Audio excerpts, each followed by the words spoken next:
L'actualité patrimoniale selon les GIRA. Qu'est-ce que la spéculation en gestion de patrimoine? La spéculation est un terme qui fait débat, car en fonction du contexte ou des interlocuteurs, l'interprétation que l'on peut en faire est différente. Pourtant, la définition est claire, limpide comme de l'eau de roche. Alors, qu'est-ce que la spéculation? La spéculation est l'action d'anticiper une variation de prix d'un bien, à la hausse ou à la baisse, pour en effectuer un achat ou une vente dans le but d'en tirer profit. Si l'on en reste à cette simple définition, tout investisseur pourrait se voir accusé d'être un spéculateur dans l'arme. Je connais peu de gens mettant de l'argent dans un placement, quel qu'il soit, pour perdre de l'argent. Alors, qu'est-ce qu'en fait la différence entre un investisseur et un spéculateur? Spéculation-investissement, bonnet blanc ou blanc bonnet? La différence majeure entre le spéculateur et l'investisseur réside dans son intention première. La spéculation a un seul objectif: la maximisation du profit.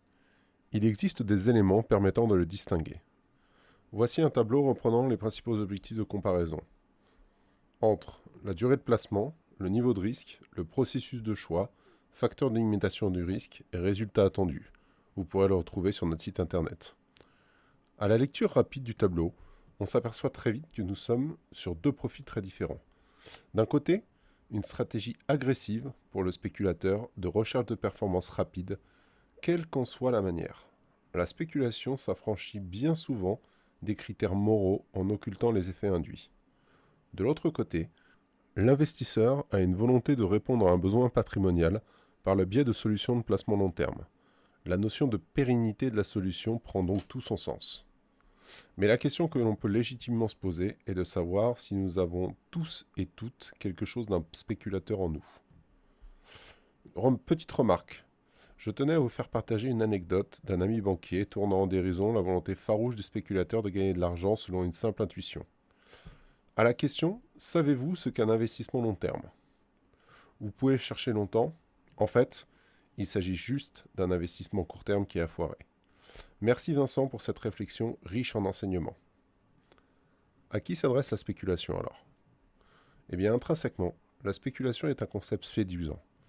Gagner rapidement de l'argent avec peu d'efforts. Qui ne serait pas tenté?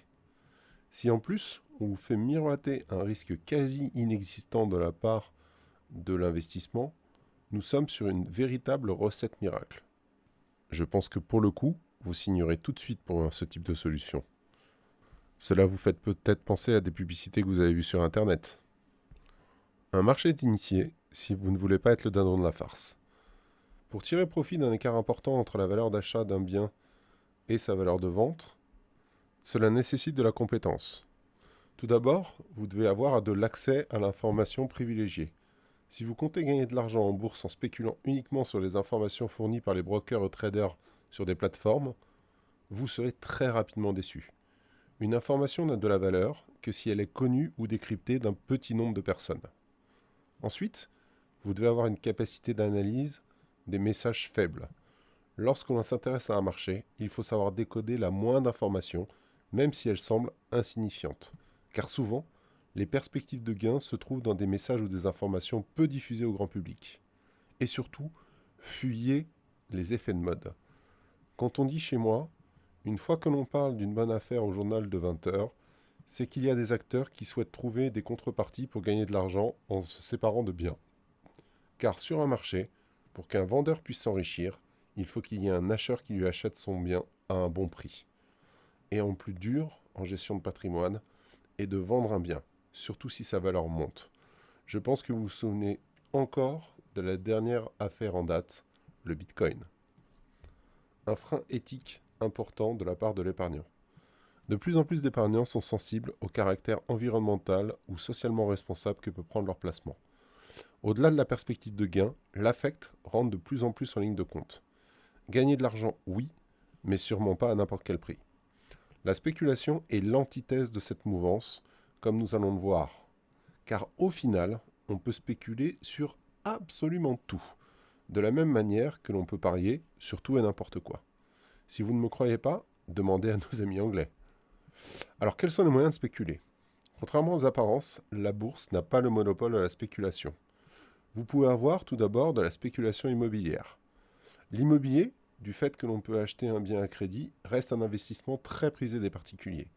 Si une banque ou un établissement de crédit vous suit, vous aurez la possibilité d'acheter un bien valant plusieurs centaines de milliers d'euros sans débourser un sou de votre poche. Alors comment retirer de l'argent à court terme de ce bien et de cet achat? La première étape, trouver un bien décoté. Ce n'est pas foncièrement la partie la plus compliquée de trouver des biens immobiliers décotés sur le marché. Les raisons peuvent être multiples. Premièrement, le désamour des grandes surfaces. Secondo, vous pouvez avoir aussi des biens en très très mauvais état à vendre. Et enfin, là, un marché un peu plus d'initiés, des successions qui se passent mal. C'est toujours 3 opportunités de négocier des prix de vente. Étape 2. Évaluer le potentiel du bien et la faisabilité du projet. Vous avez peut-être acheté moins cher votre bien, mais pour autant, savez-vous en tirer profit? Tout est là l'enjeu de la spéculation, car entre un prix de vente estimé et la réalité du marché, il peut y avoir un écart conséquent. Une règle d'or en immobilier pour valoriser les mètres carrés est d'acheter en bloc pour revendre à la découpe. Cela vaut aussi bien sur les terrains que l'immobilier bâti. De plus en plus de projets de division voient alors le jour. Côté des terrains, cela passe par un aménagement du sol pour créer de nombreuses parcelles. Côté habitation, l'investissement en colocation meublée a le vent en poupe pour rentabiliser au maximum le prix du loyer au mètre carré. Plus rare, mais qui peut s'avérer beaucoup plus rentable, l'achat de bois ou de surfaces agricoles, en espérant qu'elles passent dans le domaine des terrains constructibles. Une autre facette de la spéculation immobilière qui peut être extrêmement rentable, mais à une échéance beaucoup plus lointaine. Passons alors à la spéculation financière, beaucoup plus utilisée. Dès lors que vous avez des sommes d'argent dédiées à l'épargne, vous avez la capacité de spéculer. De manière très simple. La spéculation financière est la plus répandue. Et pour autant, la raison principale est qu'elle ne nécessite pas un capital élevé pour se mettre en place. Il existe de nombreux produits sur le marché permettant de laisser libre cours à sa soif de gagner rapidement de l'argent. Mais attention au revers de la médaille. Étape 1, trouver une thématique d'investissement. La partie la plus complexe de la spéculation est de trouver un thème d'investissement sur lequel vous avez des convictions. J'ai un ami qui, pendant longtemps, a spéculé sur les indices à partir de produits dérivés à barrière désactivante. Mais en écoutant ses avis sur ses investissements, cela ressemble plus à une sorte de casino financier basé sur des intuitions plutôt qu'à la découverte d'un filon pouvant l'amener à la richesse. La preuve, c'est qu'il n'a jamais réussi à en vivre. Nous pourrions évoquer le Bitcoin, qui se trouve dans la même logique, ne reposant sur aucun fondement économique, mais je vous propose de prendre un exemple qui pourrait s'avérer toujours d'actualité, une matière première telle que le pétrole. Le pétrole a toujours été au centre des attentions de nos activités économiques modernes. Véritable baromètre économique, il est pourtant parfois utilisé à d'autres fins que l'échange de matières premières, comme un outil de guerre commerciale ou de spéculation. Un potentiel de hausse important. Gardez en tête qu'en 1961, le baril de pétrole valait 1,53 $. J'ai bien dit 1,53 $. À la fin de l'année 2007, le pétrole était redevenu au centre des intérêts des investisseurs. Toutes les matières premières avaient profité d'un cycle économique favorable, et les spéculateurs cherchaient des signes de pénurie pour se lancer dans une campagne d'investissement massive. Le pétrole semblait cocher toutes les cases, avec une demande grandissante, des stocks estimés ne pouvant faire face durable à la demande croissante, et surtout, un marché d'échange au format papier organisé, voire même trop organisé si l'on regarde quelques articles de l'époque. On se remet dans le contexte. À l'époque, le prix du baril de pétrole se situait à 90 $. J'ai eu l'occasion de participer à une réunion de gestion du plus grand gestionnaire de fonds mondial. Celui-ci, dans son scénario central, prévoyait sous 5 ans un prix du baril, accrochez-vous bien, à 300 $, avec encore de belles perspectives de hausse sous couvert de pénurie de l'offre. 300 $, prix que nous n'avons jamais atteint, et peut-être que nous n'atteindrons jamais. L'importance de détecter les signaux faibles. Et ce jour-là, je me souviens qu'il y avait un analyste d'une autre banque spécialisée dans les produits dérivés qui a juste fait une remarque, comme quoi sur le marché américain, 60% des échanges de pétrole se faisaient à partir de produits financiers et non par des échanges physiques. Une remarque qui valait pour le coup beaucoup d'argent, car les cours ont continué à flamber jusqu'en 2008 pour atteindre les 140 $ au mois de juillet avant véritablement de s'effondrer. Et si nous prolongeons l'histoire à nos jours, le prix du baril atteint à son plus bas de l'histoire depuis 17 ans, en 2020, un prix de 20 dollars. Cette anecdote doit nous rappeler plusieurs choses.